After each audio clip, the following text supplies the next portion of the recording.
یہ ایک پہاڑی علاقہ تھا۔ ٹھنڈ اتنی زیادہ تھی کہ جسم کے آر پار ہو رہی تھی، کیونکہ سردی بھی حد سے زیادہ تھی۔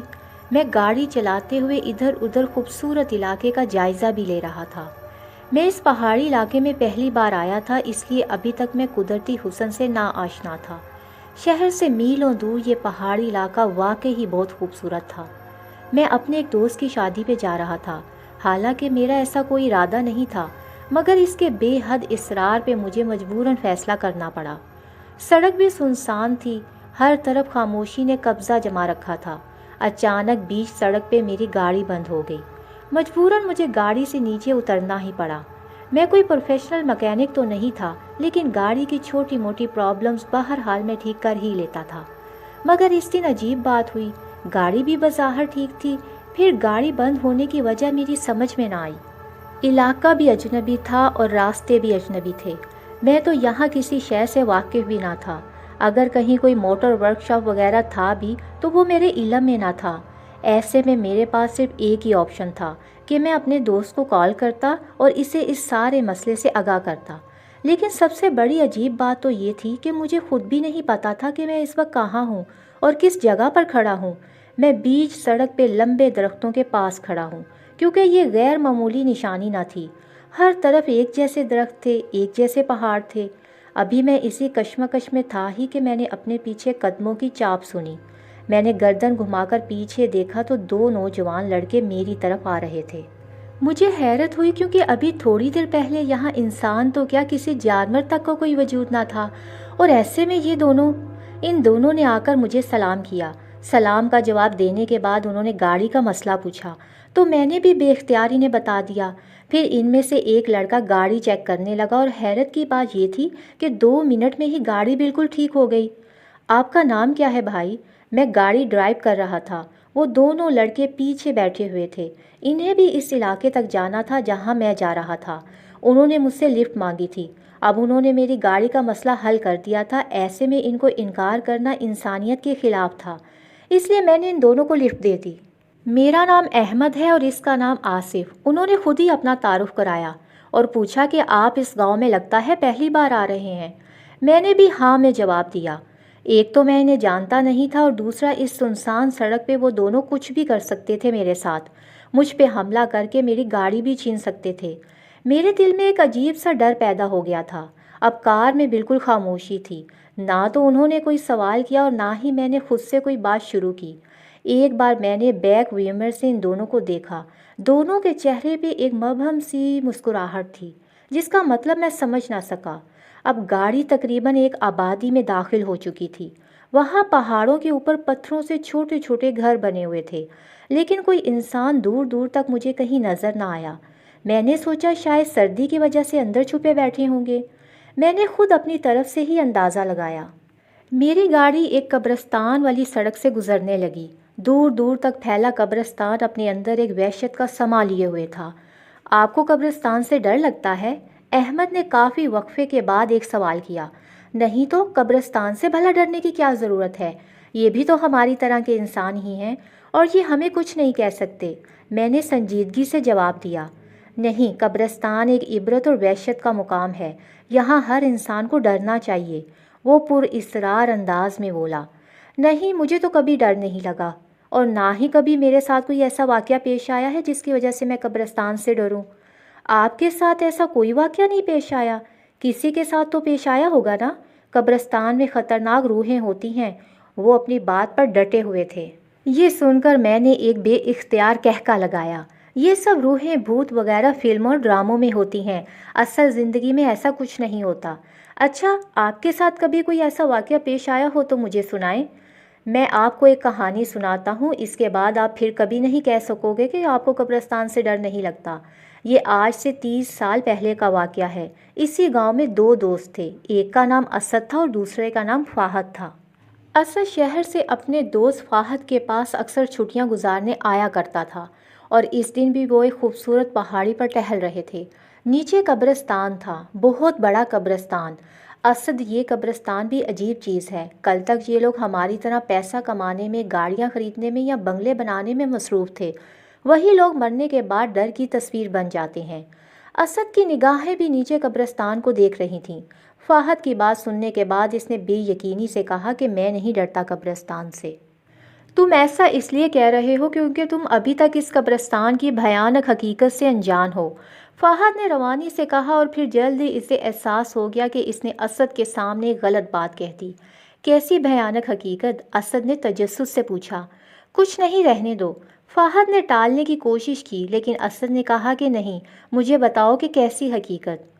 دیکھو، ہمارے بزرگ کہتے ہیں کہ آج تک رات کے وقت جو بھی اس قبرستان میں گیا وہ زندہ واپس نہ آیا۔ یہ سن کر اسد نے زوردار قہقہ لگایا۔ اسد نے کہا کہ تم مجھے کسی ڈرونی فلم کی کہانی سنا رہے ہو، یہ حقیقت ہے، تم یقین کرو یا نہ کرو۔ فہد اعتماد سے بولا، میں نہیں مانتا، تم بھی مان لو، یہ جن بھوت کچھ نہیں ہوتے۔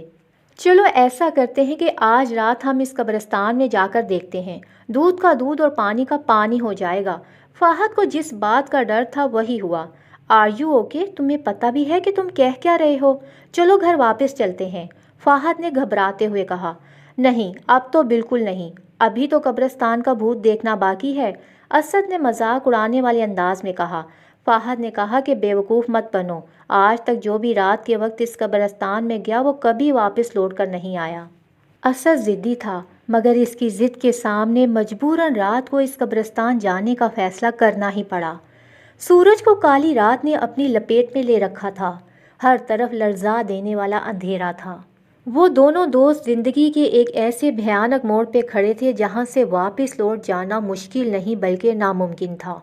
وہ دونوں اس خطرناک قبرستان کے باہر کھڑے تھے۔ اس قبرستان میں لوگ رات تو کیا، دن کی روشنی میں بھی آنے سے گھبراتے ہیں۔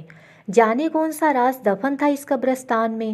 اچانک تیز ہوا چلی اور جیسے ہوا میں ایک آواز آ رہی ہو، لوٹ جاؤ، لوٹ جاؤ۔ فہد نے اسے سمجھانے کی ایک آخری کوشش کی، مگر اسد کا فیصلہ ابھی بھی وہی تھا۔ ان دونوں نے اپنا پہلا قدم اس قبرستان کے اندر رکھا۔ نہ کوئی بجلی چمکی، نہ کوئی طوفان آیا، کچھ بھی تو نہیں ہوا۔ ڈر کی ایک شدید لہر دونوں کو چھو کر نکل گئی۔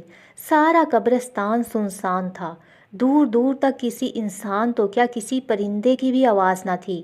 دونوں کی نگاہیں ادھر ادھر متلاشی پھر رہی تھیں، شاید انہیں کسی کی تلاش تھی، کسی جن بھوت کی جو انسانوں کو کھا جاتا ہو۔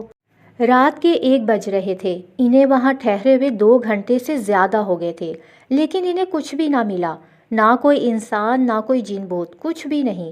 دیکھا، میں نے کہا تھا نا یہاں کچھ بھی نہیں ہے، گاؤں والے تو ایسے ہی بکواس کرتے ہیں، اسد نے فاتحانہ انداز میں فہد کی طرف دیکھتے ہوئے کہا۔ ابھی وہ یہ بات کر ہی رہا تھا کہ اچانک ایک کالی بلی بھاگتے ہوئے ان کے پاس سے گزری اور ہوائیں تیز تیز چلنے لگیں۔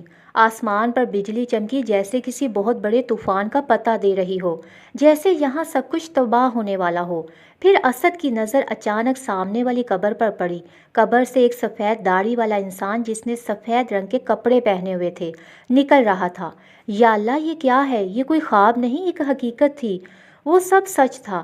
فہد کے دل میں شدید خواہش پیدا ہوئی، کاش وہ کوئی خواب دیکھ رہا ہو، کاش یہ سب کچھ جھوٹ ہو، لیکن ایسا کچھ بھی نہ تھا۔ وہ سفید کپڑوں والا بوڑھا آدمی سامنے ہی کھڑا تھا، لیکن اچانک وہ غائب ہو گیا، جانے کہاں چلا گیا؟ کون تھا اور کیا چاہتا تھا؟ کہیں یہی تو نہیں جو سارے انسان کھا جاتا ہے؟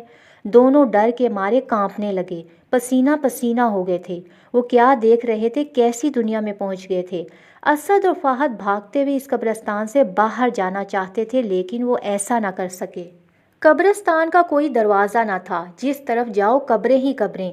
وہ دونوں تھک کر رک گئے، پھر انہیں کسی کے چلنے کی آواز آئی۔ جب پیچھے دیکھا تو جیسے دھماکہ ہوا ہو، ایسا منظر انہوں نے پہلے کبھی نہیں دیکھا۔ نہ آسمان گرا، نہ زمین پھٹی، لیکن بہت کچھ ہو گیا۔ سامنے ایک قبر پھٹی ہوئی تھی، اس میں ایک مردہ لیٹا ہوا تھا اور اس کے پاس ایک سفید بڑی دانتوں والی بوڑھی عورت اس مردے کا خون پی رہی تھی۔ فہد کو لگا اچانک اس کے دل کی دھڑکن رک جائے گی۔ اس نے بے ساختہ اسد کا ہاتھ پکڑ لیا، وہ خود ڈرا ہوا تھا۔ وہ دونوں جلدی جلدی وہاں سے بھاگ گئے اور جا کر ایک قبر پر بیٹھ گئے۔ انہیں بیٹھے ہوئے نہ جانے کتنی دیر ہو گئی تھی، رات کے شاید 2 بجے سے زیادہ کا وقت تھا۔ انہیں پاس سے کسی کے رونے کی آوازیں آئیں۔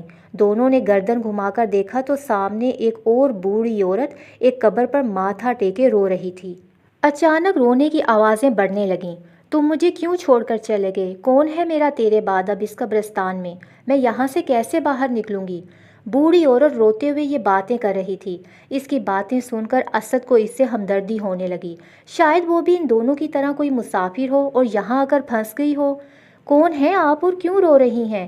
اسد نے اس کے قریب آ کر پوچھا۔ اس بوڑھی عورت نے اپنی کوئی درد بھری کہانی سنائی۔ پھر اسد اور فہد کی ہمدردی پا کر وہ انہیں یہاں سے نکلنے کا راستہ بتانے لگی۔ وہ بوڑھی عورت چلنے لگی اور وہ دونوں اس کے پیچھے پیچھے چلنے لگے۔ اچانک ایک پھٹی ہوئی قبر کے پاس وہ عورت رک گئی۔ اس بوڑھی عورت نے بتایا کہ یہاں سے باہر جانے کا راستہ اسی قبر کے اندر سے ہے۔ وہ بوڑھی عورت قبر میں داخل ہو گئی اور وہ دونوں بھی اس کے پیچھے پیچھے قبر میں آ گئے۔ اچانک فہد کی نظر اس کے پاؤں پر پڑی تو اس کے تو جیسے جسم کا خون سوکھ گیا۔ اس کے پاؤں الٹے تھے، مطلب وہ کوئی انسان نہیں بلکہ بدرو تھی۔ وہ دونوں جتنا تیز بھاگ سکتے تھے بھاگے۔ انہیں اپنے پیچھے اس عورت کے کہکوں کی آواز سنائی دی۔ 1 منٹ گاڑی روکیں۔ میں احمد کی آواز پر چونک گیا۔ میں نے بریک لگا دی۔ احمد گاڑی سے اتر کر سامنے سڑک پہ لگے پانی کے نلکے سے پانی پی رہا تھا۔ مجھے بھی پیاس کا احساس ہوا۔ میں نے بھی گاڑی سے اتر کر پانی پیا، لیکن میری ساری توجہ اس وقت اس کہانی پر تھی جو احمد مجھے سنا رہا تھا۔ گاڑی میں واپس بیٹھ کر میں نے تجسس سے احمد کو ایک بار دوبارہ واقعہ سنانے کو کہا۔ وہ ایک بار پھر شروع ہو چکا تھا۔ وہ دونوں وہاں سے بھاگ کر اس بھیانک قبرستان سے باہر نکلنا چاہتے تھے۔ ہوائیں تیز تیز چلنے لگیں۔ رات کی تاریکی اور زیادہ گہری ہو گئی۔ قبرستان سے طرح طرح کی آوازیں سنائی دے رہی تھیں۔ فہد اور اسد کے لیے یہ سب کچھ نیا تھا۔ آسمان پر تارے چمک رہے تھے لیکن وہ زیادہ دیر دکھائی نہ دیتے کیونکہ ان کی جگہ بادلوں نے لے لی۔ اچانک بادل زور زور سے برسنے لگے اور ماحول میں ایک عجیب سی وحشت سی چھا گئی، لیکن وہ چلتے رہے کیونکہ ان کی منزل دور تھی۔ بہت دور انہیں اس قبرستان سے باہر نکلنا تھا۔ کسی بھی قیمت پر وہ اس قبرستان سے باہر نکلنا چاہتے تھے۔ چلتے چلتے بہت دیر ہو گئی۔ وہ دونوں بہت آگے نکل چکے تھے لیکن یہ قبرستان تو نہ ختم ہونے والا سلسلہ تھا۔ اچانک ایک قبر پھٹی، اس میں سے ایک سفید جسم نمودار ہوا اور وہ دونوں ڈرتے ہوئے چلتے رہے اور ساتھ ہی ساتھ ورد پاک بھی پڑھتے رہے۔ پھر کچھ آگے جا کر انہیں احساس ہوا کہ ان کے سر پر لاکھوں کالے کوے منڈلا رہے ہیں۔ ان کو اپنا آخری وقت دکھائی دے رہا تھا۔ اب معاملہ حد سے زیادہ سنگین ہو چکا تھا۔ ایسا لگتا تھا کہ یہ سما بہت بڑا طوفان لے کر آئے گا۔ بھاگ جانا چاہتے ہو تم دونوں؟ موت سے بھی کبھی کوئی بھاگ سکتا ہے؟ تم لوگوں کو لگتا ہے کہ اس قبرستان سے بھاگنا اتنا آسان ہے؟ یہاں آنا اپنی مرضی سے ہوتا ہے لیکن جانا ہماری مرضی سے ہوتا ہے۔ یہ آواز نہ جانے کہاں سے آ رہی تھی لیکن ان کے دل کی دھڑکن تیز کرنے کے لیے کافی تھی۔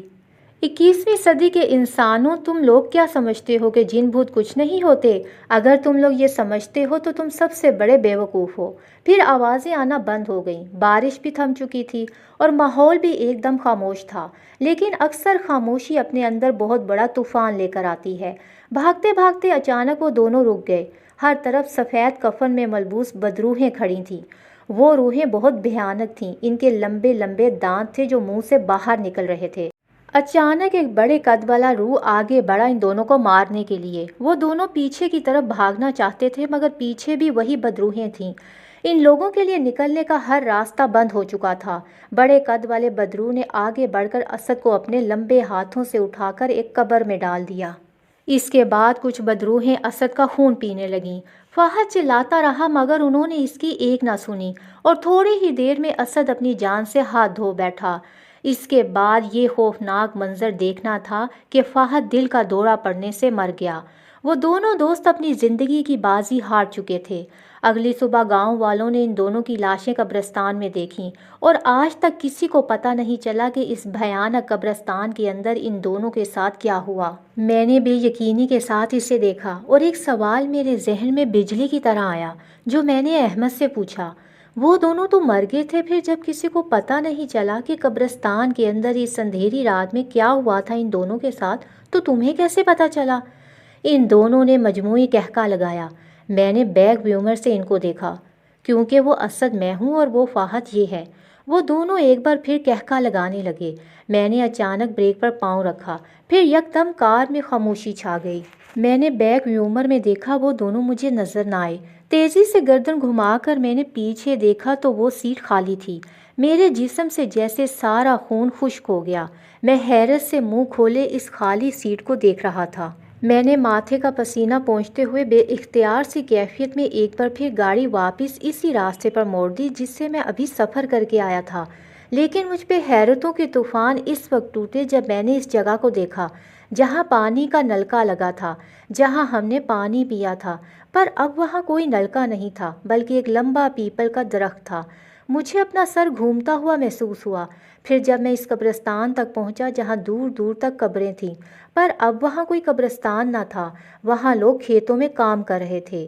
ایک گہرا سانس لے کر میں نے ایک بار پھر اپنا سفر شروع کیا، اور یہ میری زندگی کا سب سے خوفناک سفر تھا۔